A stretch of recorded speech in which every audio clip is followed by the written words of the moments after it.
मंच पर उपस्थित सभी विदुषी, सामने उपस्थित विद्वान और प्यारी बच्चियों, मैं आज आपके सामने प्रस्तुत हूँ।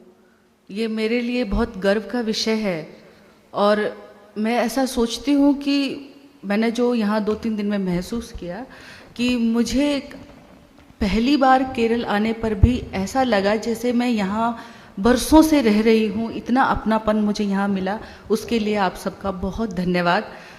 और चूँकि मुझे कहा गया था कि मुझे अंत में बोलना है, परंतु बीच में ही मुझे बोला गया, तो मैं अपनी बात आपके सामने प्रस्तुत करती हूँ। मैं बड़ी सामान्य बातें करना पसंद करती हूँ क्योंकि मूल रूप में मैं अध्यापक हूँ और ऐसी बात जो छात्रों को, छात्राओं को समझ में आए, ऐसी बातें जिनको हम अपने व्यवहारिक रूप में, अपने व्यवहारिक जीवन में अपना सकें। तो मित्रों, हमारे सामने मुख्य रूप में एक बहुत बड़ा शब्द है पितृसत्ता। पितृसत्ता एक अपने आप में एक ऐसा भाव है कि जो सोचने को मजबूर करता है कि वो है क्या। पितृसत्ता समझने से पहले मुझे लगता है कि आप ये समझें कि स्त्री और पुरुष क्या है, और स्त्री और पुरुष को समझने के बाद आप पितृसत्ता समझेंगे और पितृसत्ता समझने के बाद उसकी समस्याएं, उसका समाधान, स्त्री की जितनी आज समस्याएं हैं उन पर हम चर्चा कर पाएंगे। तो बड़े संक्षेप में मैं अपनी बात कहना चाहूँगी कि स्त्री और पुरुष दो इकाई नहीं है। प्रकृति ने उनको एक ही बनाया है, उनके कार्य अलग अलग हैं। प्रकृति ने उनको वही आँखें, वही देखने की, समझने के लिए मस्तिष्क और वही भाव महसूस करने के लिए हृदय दिया है। मुझे नहीं लगता कि वो दो अलग चीज़ें हैं। क्या एक पुरुष के अंदर मातृत्व जैसी भावना नहीं हो सकती? क्या एक स्त्री के अंदर जो हम समझते हैं कि पुरुष जैसा पौरुष, साहस नहीं हो सकता? दोनों भावनाएं दोनों में हो सकती हैं, तो फिर अलग अलग क्यों? ये सवाल आज हमारे सामने बहुत सोचने का बिंदु है कि जब ईश्वर ने, भगवान ने हमें भावनाएं एक जैसी दी हैं, तो फिर हम आज इतनी समस्याओं से क्यों गुजर रहे हैं? पितृसत्ता एक ऐसा भाव जिसमें स्वयं को श्रेष्ठ मानने की प्रवृत्ति हो। मैं श्रेष्ठ हूँ, तुम मेरे सामने हीन हो। यही विचारधारा जो मेरे ख्याल से अंग्रेज़ों का जब शासन था भारत पर, जब हम गुलाम थे, तब आप समझिए कि हमारी भारत की क्या दशा थी, हम भारतीय लोगों की क्या मनोदशा थी जब वो अंग्रेज़ बड़े धिक्कार से, बड़े बुरे शब्दों में ये कहते थे कि white man's burden, you are not living people, you are a burden on English culture. आप समझिए, रेस्टोरेंट के बाहर जब ये लिखा जाता था कि dogs and Indians are not allowed, restaurant में आप खाना नहीं खा सकते, आपकी तुलना एक डॉग के साथ की जाए तो आपकी क्या मनोदशा होगी? वही बोझ, ऐसी ही मनोदशा उससे त्रस्त होकर के भारत ने 1947 में आज़ादी प्राप्त की। लेकिन पितृसत्ता एक ऐसी गुलामी है जिससे हम आज तक भी मुक्त नहीं हो पाए हैं। हम स्त्री वर्ग एक ऐसा वर्ग जो आज तक भी ये महसूस करता है कि वो दिन कब आएगा जब हम उस मनोदशा से, उस बोझ किसी दशा से, जब हम दूसरे के ऊपर बोझ बने हुए हैं या दूसरा हमें निरंतर, लगातार हीन दृष्टि से देख रहा है, बराबर का स्थान नहीं दे रहा है, मानवीय नहीं समझ रहा है, वो दिन, वो क्षण कब आएगा? पितृसत्ता के मूल में यही स्वर है कि मैं श्रेष्ठ हूँ, तुम मुझसे निम्न हो। ये मनोदशा, ये एक भाव स्त्री और पुरुष दोनों के दिमाग में बैठा दी गई है। चूँकि आज अंतर्राष्ट्रीय, इंटरनेशनल सेमिनार है, तो मैं कुछ उदाहरण अंतर्राष्ट्रीय देना पसंद करूँगी। और खासतौर से बात विद्वंजन तो सब जानते ही हैं। छात्रों के लिए सिमोन द बहुआ का नाम सुना होगा सभी लड़कियों ने, या सुन लीजिएगा। सिमोन द बहुआ, उन्होंने सेकंड सेक्स एक पुस्तक लिखी है, सेकंड सेक्स। यहाँ सेकंड सेक्स मतलब दोयम दर्जा, प्रथम दर्जे पर पुरुष है और सेकंड दर्जे पर, द्वितीय श्रेणी पर महिला है। ये उनकी पीड़ा है जो उन्होंने अपनी पुस्तक में लिखी। और एक उदाहरण मैं देना चाहूँगी, वर्जीनिया वुल्फ। वर्जीनिया वुल्फ लिखती हैं कि पुस्तक उनका नाम है माय ओन रूम। आप अपने घरों में देखिए, क्या आपके नाम का कोई कमरा है? Drawing room, bedroom, dining room, पापा का रूम, स्टडी रूम, क्या ज्योति के नाम का अलग से कोई कमरा है? आपका अपनी कोई जगह है आपके घर में? बल्कि भारतीय संस्कृति में तो ये सिखाया जाता है कि अच्छी महिला वही होती है जो घर से सिर्फ 2 बार निकले। एक तो शादी करने के बाद अपने पिता के घर से पति के घर जाए, और दूसरी मृत्यु के बाद अपने पति के घर से शमशान लोक तक जाए। तो जिस संस्कृति में ऐसी मानसिकता हो, वहाँ माय ओन स्पेस, मेरा अपना कमरा, आप लोगों को ये पुस्तक पढ़नी चाहिए। ये एक विचार को खोलने वाली किताब होगी। पितृसत्ता, धर्म, संस्कृति, राष्ट्र, समाज, ये सभी चीज़ें जहाँ एक ओर हमें उठाने के लिए हैं, वहीं दूसरी ओर इन सभी चीज़ों को मैं समझती हूँ कि ये स्त्री को बांध रहे हैं। परिवार के नाम पर शिक्षा, आप जन्म, हर तरीके से स्त्री पिछड़ती जा रही है। लेकिन आज खुशी की बात यह है कि स्त्री आगे बढ़ रही है। वो रोके से भी नहीं रुक रही है, वो आगे आपसे बढ़ चुकी है। और यही मुखरता स्त्री को एक दिन आगे लेकर के जाएगी। परसों एक सेमिनार में हम लोग चर्चा कर रहे थे, मिनी मैम के कॉलेज में था सेमिनार। उसमें बताया गया कि जन्म स्त्री का बड़ी कठिनाइयों से, बड़ी मुश्किल से, भ्रूण हत्या जैसी चीज़ें आप लोग देख ही रहे हैं कि आज सब पुत्र चाहते हैं। जन्म से लेकर के बाद में शिक्षा होने तक भी वो किसी वर्ण में नहीं आती है। किसी स्त्री की कहावत, एक बड़ी कहावत है कि स्त्री की कोई जाति नहीं होती है। वो जिस जाति में पैदा होती है वो उसकी जाति हो जाती है, जिस जाति का उसका पति होता है वो उस जाति की हो जाती है, और इस तरह से वो अपना पूरा जन्म गुजार देती है। वो एक ऐसी मानसिक गुलाम बन चुकी है जिसे ये भी नहीं पता कि वो गुलामी कर रही है। वो मेंटली इतनी कैप्चर्ड है, मानसिक रूप से इतनी बंधी हुई है, उसे ये नहीं पता कि सूर्य की रोशनी क्या है, प्रकृति क्या है, वो अपनी देखने की दृष्टि क्या रखती है, वो उसे नहीं पता है। एक बात मैं और कहना चाहूँगी, एक इसमें स्त्री संघर्ष शब्द जो इसमें जुड़ा हुआ है, पितृसत्ता पर हम चर्चा कर चुके हैं, और स्त्री संघर्ष जो इसमें शब्द जुड़ा हुआ है, मुख्यतः वो शब्द जुड़ा हुआ है स्त्री अस्मिता से। स्त्री अस्मिता क्या है? जैसे पितृसत्ता एक भाव है, खुद श्रेष्ठ होने का भाव, वैसे स्त्री अस्मिता क्या है? खुद को, अपने व्यक्तित्व को मानने का भाव। मैं भी हूं, आई एम ऑल्सो, मैं भी हूं, तुम भी हो, मैं भी हूं। ये धारणा स्त्री अस्मिता का मुख्य स्वर है। यदि प्रकृति ने पुरुष और स्त्री 2 चीजें बनाई हैं तो किसी विशेष कारण से बनाई हैं।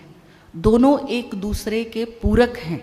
कहने का मतलब ये कतई नहीं है कि स्त्री को समाज में बिल्कुल सम्मान नहीं दिया जाता, या हमारी भारतीय संस्कृति ऐसी कतई नहीं है कि जो शोषण पर टिकी हुई हो, ऐसी हमारी भारतीय संस्कृति नहीं है। लेकिन तमाम अच्छाइयों के बावजूद बहुत खूबियों के बावजूद कुछ कमियां ऐसी हैं जिनको दूर करना बहुत ज़रूरी है, भले ही वो धर्म के स्तर पर हो, समाज के स्तर पर हो, राष्ट्र के स्तर पर हो, सभी तरह की कमियों को दूर करना पड़ेगा। एक कविता है कि स्त्री अस्मिता के संदर्भ में स्त्री क्या चाहती है, क्या चाहती है एक औरत अपने मन में। क्या वो विद्रोह करके समाज को तोड़ना चाहती है? ऐसा कतई नहीं है। वो क्या चाहती है अपने मन में?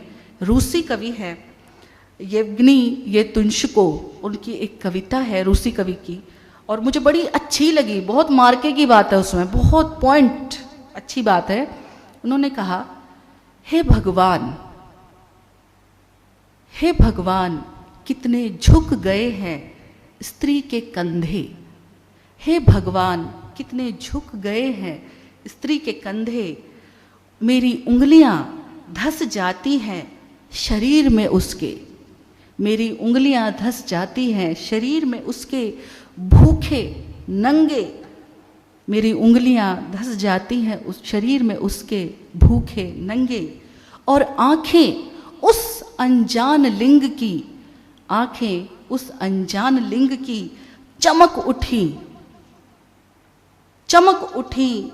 वह स्त्री है अंततः, यह जानकर धधक उठी। फिर उन अधमुखी आंखों में कोहरा सा छाया, दुख सा छाया। सुर्ख अलाव की तेज अगन का भभका आया। हे राम, मेरे औरत को चाहिए कितना कम। हे राम, मेरे औरत को चाहिए कितना कम। बस इतना ही उसे औरत माने हम।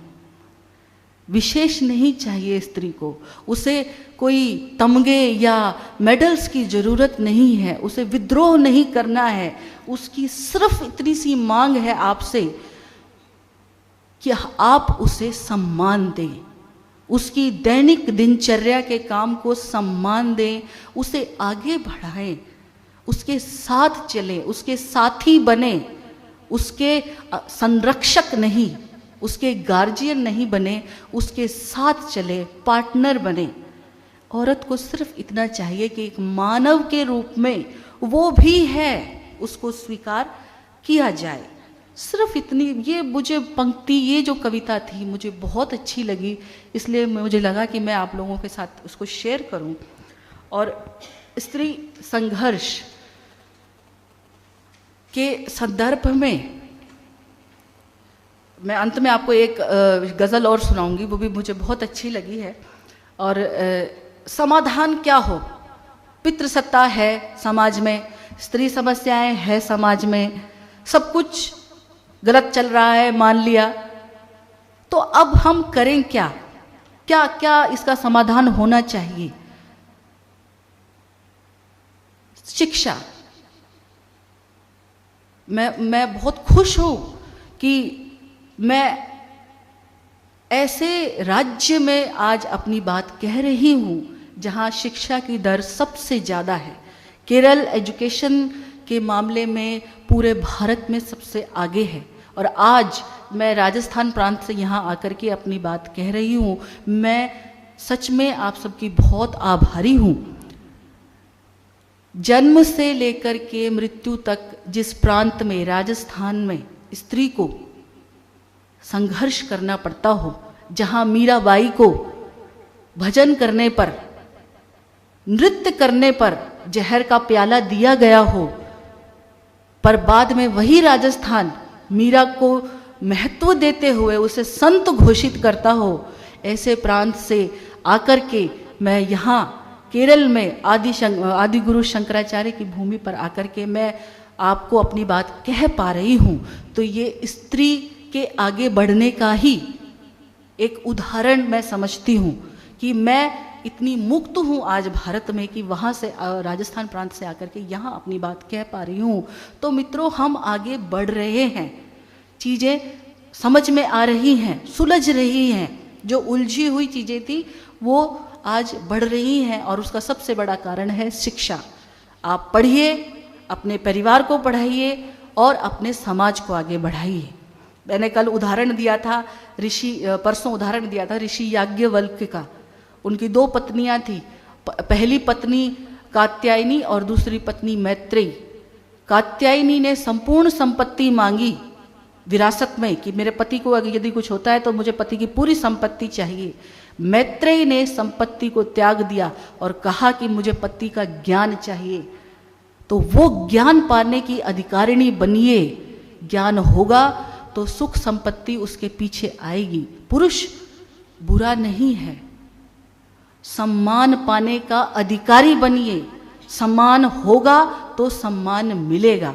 पहले खुद सम्मान मन में अपने लिए अर्जित कीजिए। मैं मानवी हूँ, पहले ये समझिए। उसके बाद यदि आपको हक नहीं मिलता है, आपका शोषण होता है, तो अपनी शिक्षा के दम पर आप आवाज़ उठाइए, गलत को गलत कहिए, तभी स्त्री का संघर्ष कम होगा। दूसरी मैं एक बात कहना चाहूँगी कि मुझे मीडिया से बहुत लगाव है। मैं छोटे मोटे इंटरव्यू देखती रहती हूँ। तो उसमें एक इंटरव्यू मैं उदाहरण पहले भी दे चुकी हूँ, सुष्मिता सेन का। सुष्मिता सेन सब जानते होंगे। सुष्मिता सेन का इंटरव्यू था और उसमें सुष्मिता सेन ने कन्या की भ्रूण हत्या रोकने के लिए, चूँकि सबको पुत्र चाहिए, पुत्र वंश चलाता है, ये इसको रोकने के लिए उन्होंने एक बहुत अच्छी बात कही थी। उन्होंने ये कही थी कि अगर हम एक बेटी को बचाते हैं, अगर एक बेटी को अपने गर्भ में रख कर के समाज में लाते हैं, तो हम सिर्फ एक बेटी नहीं बचा रहे हैं, हम एक यूनिवर्स, एक ब्रह्मांड बचा रहे हैं। हम उसके जरिए, उसके पास कोख है, उसके पास वॉम्ब है, वो उसके जरिए एक नया संसार रच सकती है। तो स्त्री के अंदर अगर इतनी बड़ी ताकत है जो सृष्टि रच दे, तो उसे अपना अधिकार मांगने के लिए किसी के सामने हाथ क्या फैलाना। वो अपना अधिकार खुद ले सकती है। तो उसके लिए सबसे पहले पढ़िए, जागरूक होइए, स्वयं के लिए सम्मान होना चाहिए, तभी आप आगे बढ़ पाएंगी। कैफ़ी आज़मी का नाम सुना होगा आप सबने। कैफ़ी आज़मी बहुत बड़े शायर हुए हैं। ये शबाना आज़मी के पिता, अभिनेत्री शबाना आज़मी के पिता हैं कैफ़ी आज़मी। उनकी एक गज़ल है औरत। मेरा समय हो जाए तो मुझे बता दीजिएगा, ठीक है। चूँकि अध्यापक हूँ तो बोलने की ज़्यादा आदत है, तो समय हो जाए तो बता दीजिएगा। उनकी एक गज़ल है कैफ़ी आज़मी साहब की, बहुत प्रसिद्ध और बहुत अपील करती है हृदय में, बहुत अंदर तक पीड़ा को झोरती है। स्त्री के लिए वो कहते हैं, उठ मेरी जान, उठ मेरी जान, मेरे साथ ही चलना है तुझे। उठ मेरी जान, मेरे साथ ही चलना है तुझे। क़ल्ब माहौल में खर्जा शररे जंग है आज। हौसले वक्त के और जीस्त के यकरंग है आज। आबगीनों और तया चलवले संग है आज। हुस्न और इश्क हमो आवाज़ो अंग है आज। जिससे जलता हूँ मैं, पुरुष भी कह रहा है खुद के लिए, जिससे जलता हूँ मैं, उसी आग में जलना है तुझे। उठ मेरी जान, मेरे साथ ही चलना है तुझे। कहने का तात्पर्य है कि पुरुष हमारा विरोधी नहीं है, हमारा साथी है। उसमें ये दृष्टि हमें ही विकसित करनी होगी और हमें आगे बढ़ाने के लिए पितृसत्ता को नए रूप में आना पड़ेगा। तू है, औरत के लिए कहा जा रहा है, तू है कि बेजान खिलौनों से बहल जाती है, तपती सांसों की हरारत से पिघल जाती है। पांव जिस राह में रखती है फिसल जाती है। बन के सीमाप हर एक ज़र्फ में ढल जाती है। जिंदगी जेहद में है, सब्र के काबू में नहीं। नब्ज़ हस्ती का लहू कांपते आंसू में नहीं। उड़ने खुलने में है नफसत, खमे गेसू में नहीं। जन्नत एक और है, सिर्फ मर्द के पहलू में नहीं। उठ मेरी जान मेरे साथ ही चलना है तुझे, उठ मेरी जान मेरे साथ ही चलना है तुझे। ये वो पंक्तियां हैं जो एक पुरुष स्त्री के लिए कह रहा है। तो कहने का मतलब ये है कि हम यहाँ आज विमर्श करने बैठे हैं, डिस्कोर्स। विमर्श का मतलब ये कतई नहीं कि हम चीज़ों को तोड़ें, चीज़ें जो हैं उनको अच्छे रूप में आपके सामने हम यहाँ आज प्रस्तुत करेंगे और उसको आगे बढ़ाना आप सबका काम है, हमारा काम है। तो एक स्त्री होने के नाते, खुद एक स्त्री होने के नाते मैं यही कहना चाहूँगी आपको कि तमाम कठिनाइयों के बावजूद, सभी कठिनाइयों के बावजूद आप घबराइए नहीं। दुख के बादल छट रहे हैं, आगे बढ़िए, शिक्षा प्राप्त करिए और पितृसत्ता की बरक्स, पितृसत्ता की जगह अगर आप मातृसत्ता लाने की कोशिश करेंगे तो स्थिति ठीक हो जाएगी, ऐसा कतई नहीं है। एक बुरी चीज के बदले दूसरी बुरी चीज आना समाधान नहीं है। असली समाधान यही है कि हम समस्या समझें और मानव एक दूसरे का सम्मान करें। वही हमारे आज के इस विमर्श की, आज के हमारे इस सेमिनार की सार्थकता होगी। आपने मुझे समय दिया उसके लिए बहुत धन्यवाद। Thank you.